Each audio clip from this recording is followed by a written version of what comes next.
Welcome to Fueling Your Legacy, hosted by Samuel Knickerbocker. Each week, we expose the faulty foundational mindsets of the past and rebuild a new, stronger foundation essential in creating your legacy.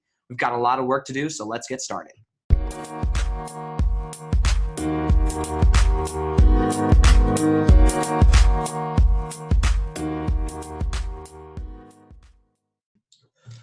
Welcome back to Fuel Your Legacy. Today we have a book review Wednesday, one of my favorite days because it's a time that I get to come together with you and share my thoughts about things that I've been reading, new ideas, concepts that I've been stretching myself, my vision, and my mind.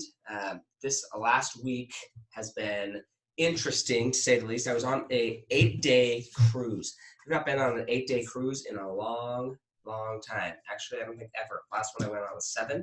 8 days is a long time to be out of the office, but it gave me some insight, especially with the topic we're talking about. Monday we talked about mothers, and today we're actually talking about discipline. Now, what is discipline? The book that we're talking about is called, oh man, that's hilarious. I forgot the name of the book. I'm just so excited about talking about my thoughts about the book rather than what the actual book is. No Drama, Discipline is what it's called. And it's by Daniel J. Siegel. But just an incredible book. One of the things that is interesting that she points out in the book is that for whatever reason in our lives, we have come to understand that the word discipline is synonymous with punishment. When in reality, discipline is what it takes to structure the brain. It's a synonym or derived from the word disciple, but basically to teach or to learn.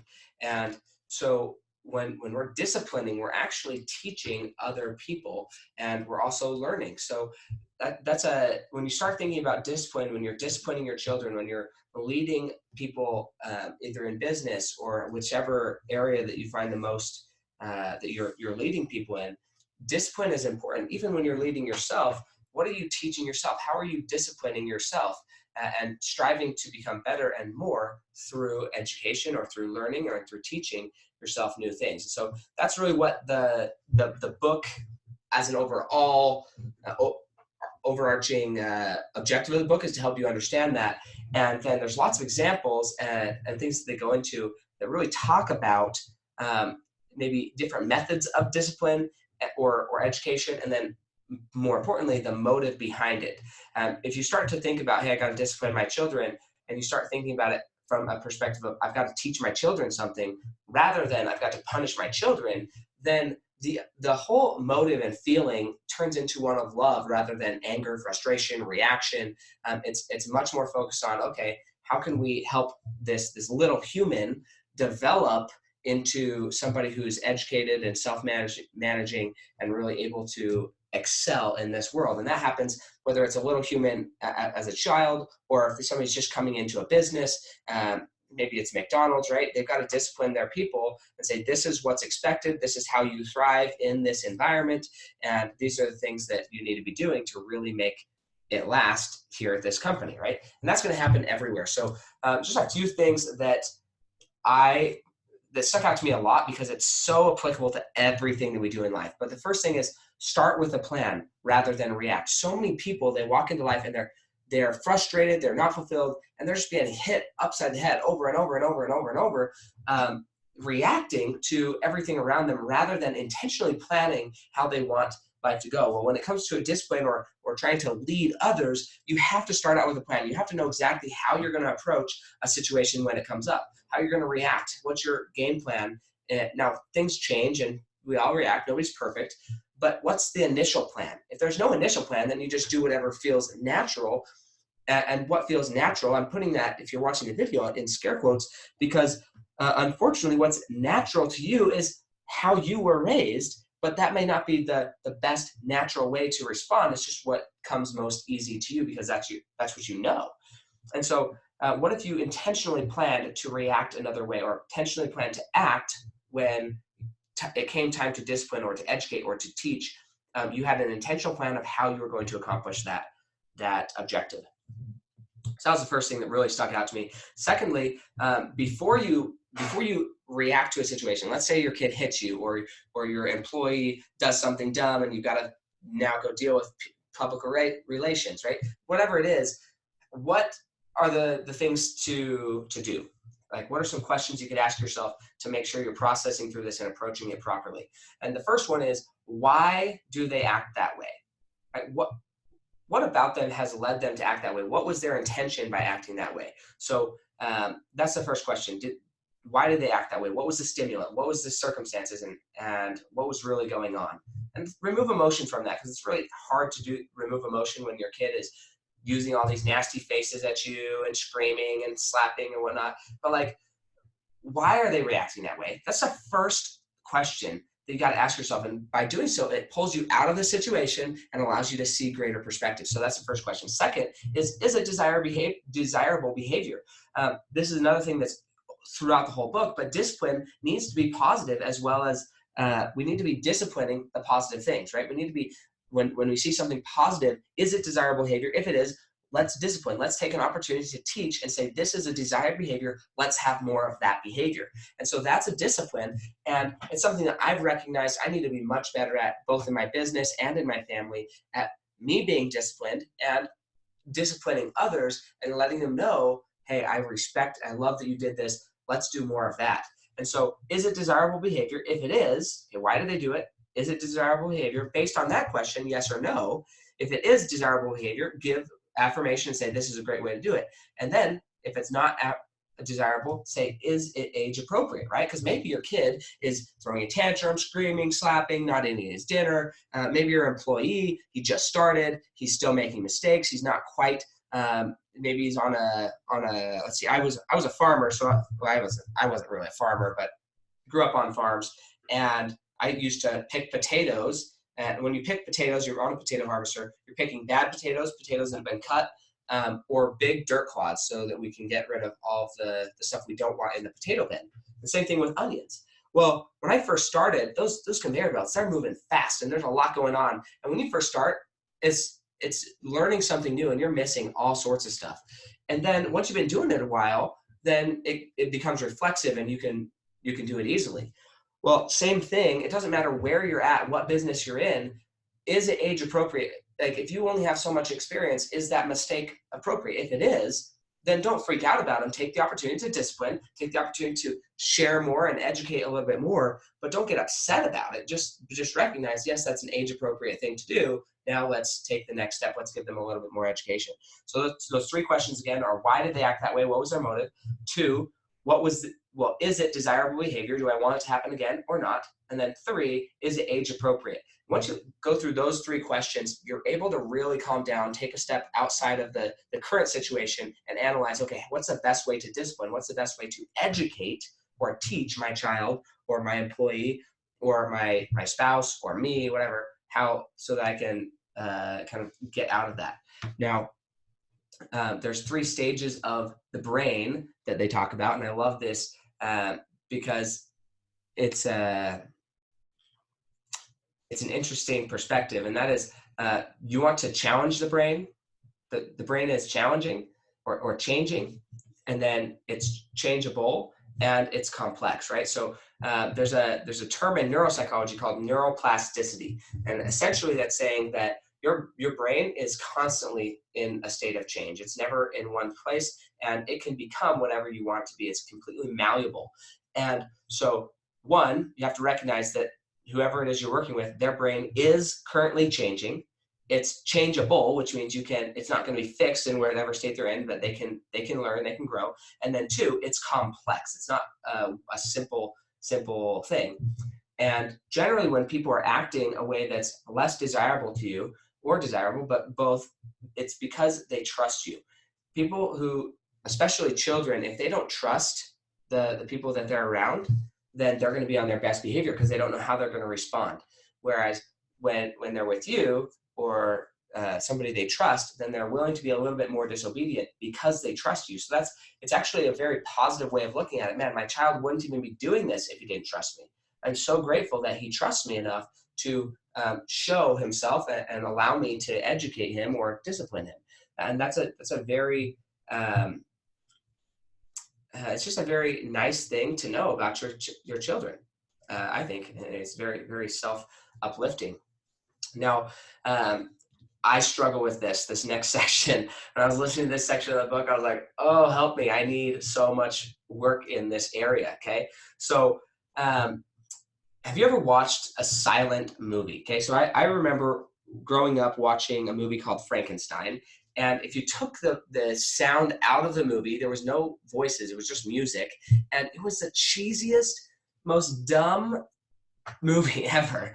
But you overlay ominous music, almost like Jaws music, to that film, and now you're like, oh my gosh, what's going on? And you're freaking out, you're a little bit scared. Well, that is often how disobedient children feel when you walk in the room. They feel like, oh my gosh, what's going on, right? They have all this intense energy because your presence or the way you've been disciplining your children has created this ominous sound. And so whether they did anything bad or not, they just feel ominous. And the reason I struggle with this is I think it's, I don't know if I would say funny, but it kind of is funny. I love to startle people. I think it's just the funniest thing to startle people. And I like being startled as well. I think I don't know why, it's a weird thing, but I love being startled.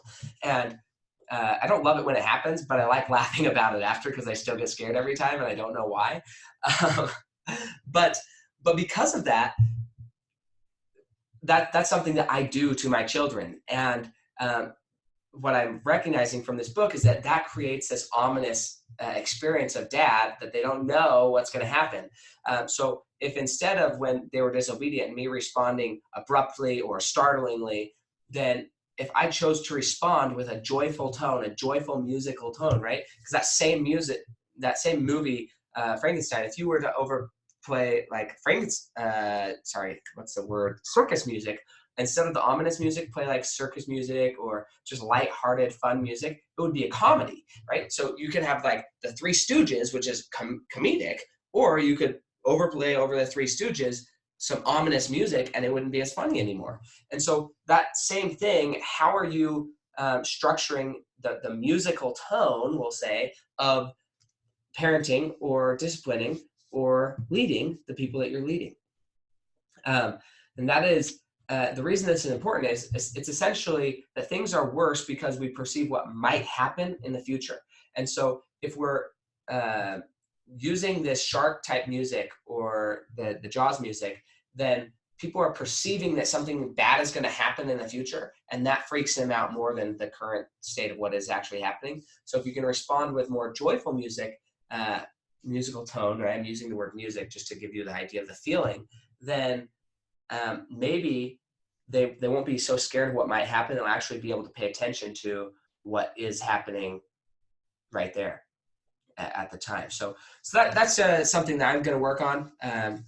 Probably the biggest thing I got out of this book to work on is to be less startling to my children and to my wife, really, and just more loving and conduct discipline in a more loving, kind way.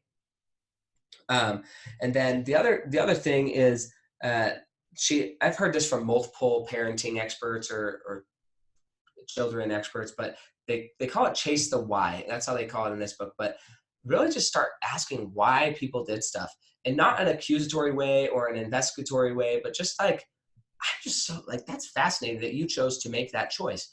What were you thinking? Like, why did you do that? From a discovery perspective. And if you can maintain the conversation and tone in a discovery mentality, then you'll actually learn a lot from your children of their thought processes. And also you'll actually be able to discipline them, because now you understand the way they think.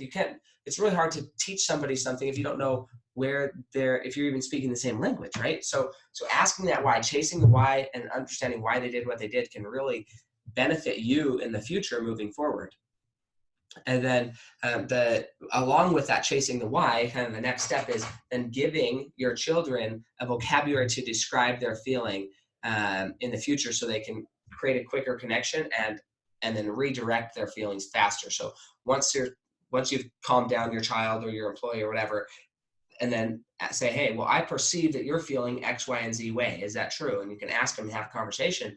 But once they understand, okay, this is how I'm feeling that way, for instance, I was literally this morning out playing with my son on the swing set, and he was trying to get his little polar bear to swing on the swing set, and it just kept falling off every time you push it. So he's stomping on the ground, throwing a little tantrum, and I was like, "Hey, dude, what's going on?" And he's like, "I'm frustrated." He's 2.5 years old. You can hardly hear what he's saying, but he understands that that feeling is a feeling of frustration of wherever that word came from. I don't know, but he can now use a word to describe his feeling rather than just screaming and wailing and us trying to find out what the crap went wrong. He can just be like, "I'm frustrated," right? And as soon as he owns that feeling, says, "I'm frustrated," well, at that point, now we can start moving and redirecting and say, okay, well, maybe there's some other ways to overcome this frustration. And that's really an awesome feeling when I was just sitting there and thinking, man, my son is growing up. He's 2.5, but he's able to describe his feelings. That's a gift. I'm so grateful for that. But learning to redirect that is really a lot of the feel, felt, found process. Now, you may have heard of this, but basically, when somebody is sharing how they feel, you say, okay, I understand that you feel that way. Okay, so I'm recognizing your feeling. I'm now going to engage and say, I've felt the same way at different points in my life, maybe not identically, right? But I can relate. Okay, I'm not imposing your feelings onto me or saying that I know exactly what you're going through. That would be wrong. But I felt similar feelings, okay? And that's where kind of giving them the language is important. But I felt something similar.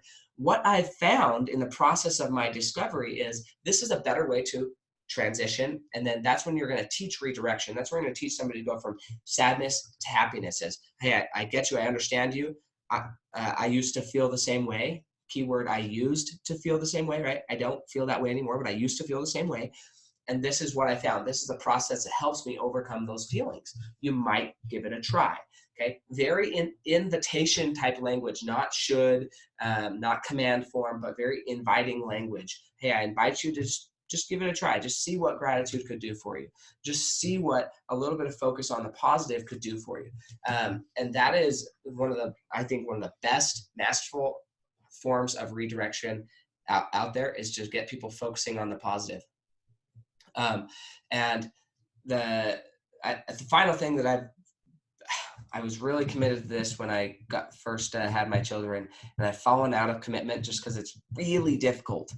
So this is another thing that I'm going to get back on the horse and start trying to be better at. And that is to never, not say no, but to say yes with terms.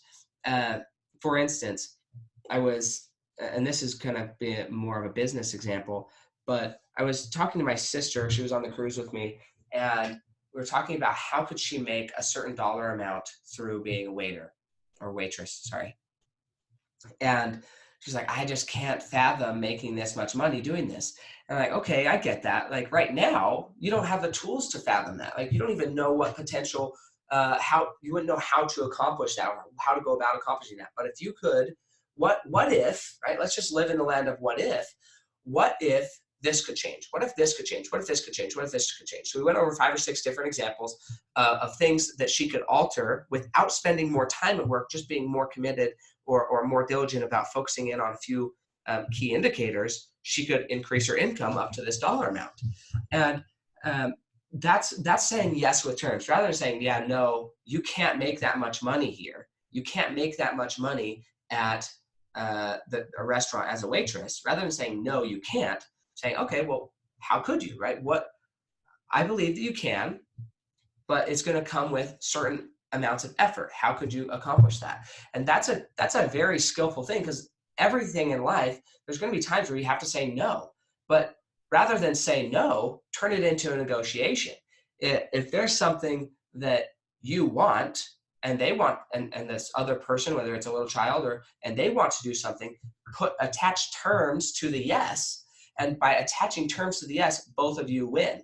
Both of you are getting something more out of that interaction. So I think that's a key aspect of discipline, is helping people understand that there should almost never be a no answer. It's yes with terms. And there's terms in everything.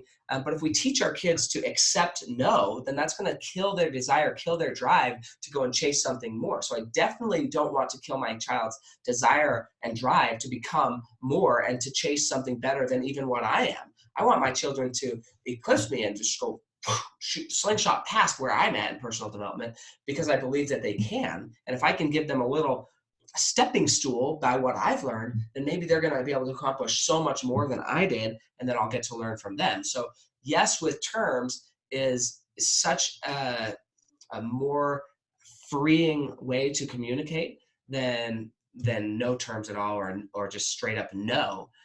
Saying yes with terms. So if somebody wants to get a raise, say, well, don't say no, you can't get a raise. Look, if they're going to bring you in $100 a month, why not pay them $10 more a month? Then you get 90, right? So that say yes, I'll give you a $10 raise, a $10 an hour raise. If you can figure out how to make me an extra $100 every hour, I'll give you a $10 raise, or an extra $20 or an extra $15, whatever, right? That way there's a negotiation. And negotiation, I think, is a lost art, and it's something that we need to bring back. It's not a way to diminish other people and try and weasel things out of people, but more, negotiation is a process of identifying what value can I add, right? What value can you add to others in life? If you view negotiation as, okay, let's identify what value each of us can add to each other, and if it's a fit, yeah, we definitely want to move forward. If it's not, that's fine. But at least it'll be after a discussion of what value can we add to each other. And when you come at things that way, again, it goes back to the very first thing I said, which is understanding that discipline is more about teaching rather than punishment. It changes the motivation. It changes the energy in which you're doing the activity. And it changes it from a fear-based scarcity mindset or anger or animosity, and changes it into a loving abundance mindset. And I think that is the key transition that this book helped me with, and things that I'm excited to work on and see how I am able to implement a lot of these changes. As always, you don't want to miss reading this book. And then next week, we have 1 week left. I mean, it's countdown time to Strengthen Your World on the 18th and 19th in Sandy, Utah. Super excited. I've been went on a cruise with a lot of the people that are going to be there and speaking, and it's going to be transformational. I'm just super excited. It's a wonderful experience. Everybody should go to it, I believe. And I love being in business with the group of people that are there. And I feel like the level of integrity and again, motivation out of love is absolutely there. So hopefully you're able to get attached to that. If you'd like, you can reach out to me on my phone number, 385-263-7699. Just text SYW or Strengthen Your World, and we'll get you hooked up with some discounted tickets. It's about $500 off if you use my code. So definitely a code to use. For sure, but we're going to start marketing for that on social media as well, get as many people there. And then following that, on November 2nd, I have the Legacy and Wealth Workshop, which is going to be another meeting where we're going to deep dive into finances and how we can get our head straight around money, understand the value exchange concept, and start looking again, kind of going back to where I finished this at, what value can I add to society? If that's what the equation is, how can I dump more into the value equation? So we'll talk about that, and super excited. We'll catch you next time on Fuel Your Legacy.